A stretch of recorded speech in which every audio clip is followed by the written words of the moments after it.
Hey everybody, my name is Alex Merced from alexmerced.com, and what I want to talk about today is military preparedness and peace. Now, oftentimes if you sit there and you argue for any kind of reform regarding military expenditures, and this doesn't necessarily mean not buying things like armor and boots, which military infantry need, and honestly they sometimes need more of, they don't get enough of, but instead of scaling back on buying of things like weapon systems that never get used, that oftentimes, if a military conflict were ever to happen, they've already become antiquated. So we end up having big hangars across the world filled with basically like $100 billion, sometimes $1 trillion, a few $1 billion weapons that never get used, and they just end up taking a bunch of space, using actual like resources as far as metal, etc.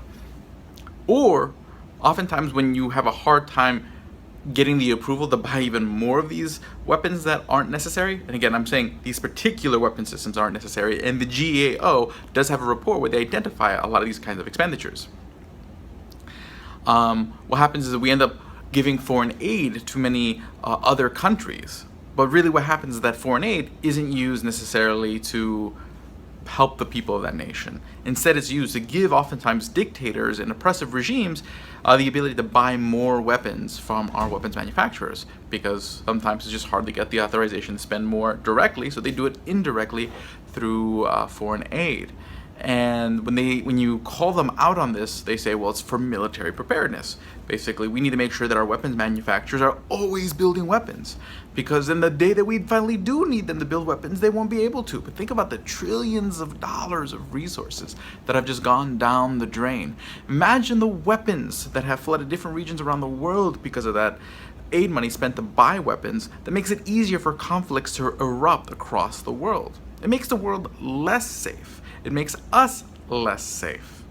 Because bottom line is, if you're going to be spending trillions of dollars on such an offensive apparatus, you're going to be kind of itchy to use it. Kind of the same way, if you buy a toaster, you're going to want to kind of toast bread. So we make ourselves less safe and more likely to be willing to jump into a conflict because we're more able to. Okay? And that's to everyone's detriment. Again, I'm not saying we don't need, I'm not questioning the idea of a military. I'm not questioning whether weapons and basic resources need to be provided to the military. Training needs to be provided to that military. I'm questioning all these miscellaneous expenditures under the banner of military preparedness, such as, again, trillions of dollars spent on weapon systems that oftentimes will never be used in combat, almost every time won't be used in combat, and two, foreign aid that is designed specifically mainly to buy weapons, not benefit the people of those nations. So the point is, you have to ask yourself, what is the purpose of having a standing army, having a military, having a defense system? Is it purely to defend yourself? Or are you using this as, because other people even argue that we need to have all this stuff mainly just to signal to other nations that we are the leader, in a sense. That's an expensive signal. Think that could feed a lot of people, that could build a lot of infrastructure, or that could just give people, you could just give people their money back and they can enjoy their lives.